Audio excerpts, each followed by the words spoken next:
Here is part 2 of 20 things I wish I knew before moving to Florida.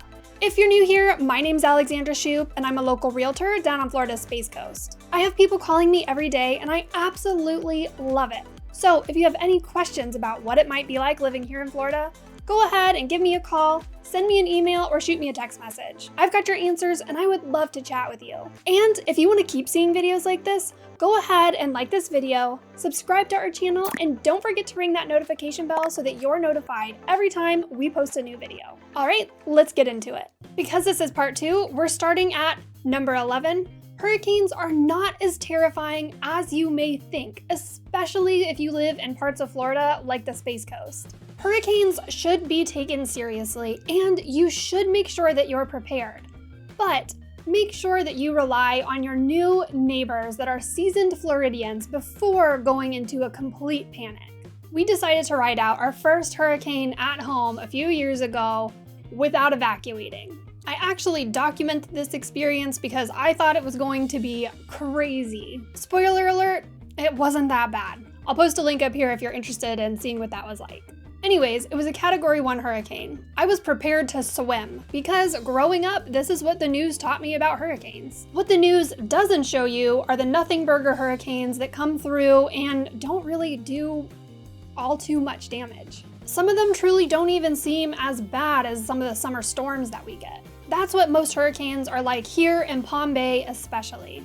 But disclaimer, depending on where you are in Florida, they can be a lot more serious, so make sure to do your research in advance. Number 12, most homes do not have gas. Instead, homes in Florida typically run on electricity only. According to the U.S. Energy Information Administration, only 8% of Floridians have gas stoves. If you just can't live without the ability to cook on a gas stove, you're not completely out of luck. You can purchase a propane tank, have it buried outside in your yard, and then have those lines run into your kitchen. There's always a workaround. Number 13, there's not a lot of uniqueness here when it comes to homes, architectural design. There are strict building codes so that homes can withstand hurricane force winds, so homes tend to look similar. Most homes are quite boxy and have stucco. Unfortunately, if you're looking for a home that is very unique architecturally or has a lot of character, you'll probably need to custom build. Number 14, everyone is moving to Florida. You're thinking about moving to Florida, and so is everyone else. According to the Tampa Bay Economic Development Council, more than 1,200 people moved to the state of Florida each day between July 2021 and July 2022. And according to the state's Demographic Estimating Conference, they anticipate just under 900 people moving to the state of Florida each day throughout year 2026. A lot of those once sleepy beach towns are becoming much more populated and are losing some of their peacefulness. If you're looking for a quiet beach town, you'll definitely want to find a place that is established and doesn't have a whole lot of new construction going on. Number 15, cars need new batteries more often in the state of Florida than in other states. Why is this, you ask? Because Florida is warm.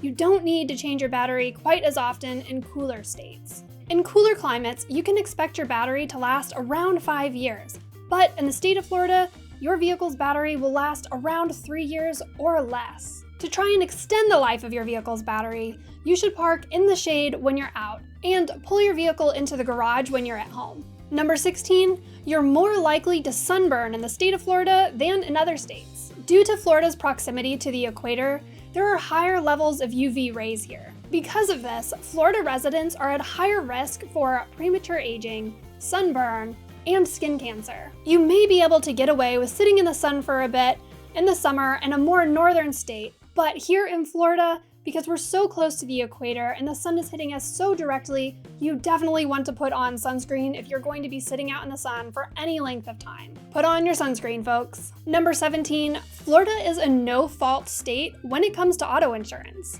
A lot of people don't know this until they get in an accident here, so it's good to know beforehand. This means if you're injured in an auto accident, you'll file a claim with your own auto insurance to cover medical expenses. All medical expenses are paid by each driver's individual insurance, regardless of fault. Number 18, Florida has some smelly water. I see this in our neighborhood Facebook groups all the time.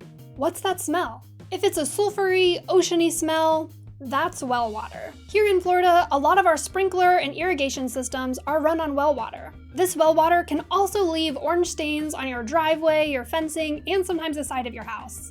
Number 19, a lot of Florida homes are on septic systems. If you grew up in the suburbs, living pretty close to a major city like I did, you're probably used to city water and sewer. You might be surprised when you move to Florida and learn that the area you're looking in is mostly on septic and well. Approximately 30% of Floridians are on septic systems. And depending on where you're moving, this number can increase. For example, in the city of Palm Bay, around 80% of residents are on septic systems. That's a lot. Just as a side note here, there isn't anything wrong with having a septic system, but if it's something you're not used to, it's just one more system to maintain and to get used to. And last but not least, number 20, your favorite home insurance company may not be able to insure you when you move to Florida. Everyone seems to know by now that Florida has been having some major issues with homeowners insurance, with insurance companies backing out of the state. But some are still surprised when they hear that some of the major insurance companies don't provide homeowners insurance coverage here. For example, we usually use USAA and bundle home and auto, but we found a better deal bundling home and auto with Progressive. That is, until we learned that Progressive would not insure our home. There are still plenty of homeowners insurance companies to work with, but you'll probably have to do some research and you may have to let go of a homeowners insurance company that you're used to working with. If you found this video helpful, go ahead and hit that subscribe button for me. Thanks for watching. Bye!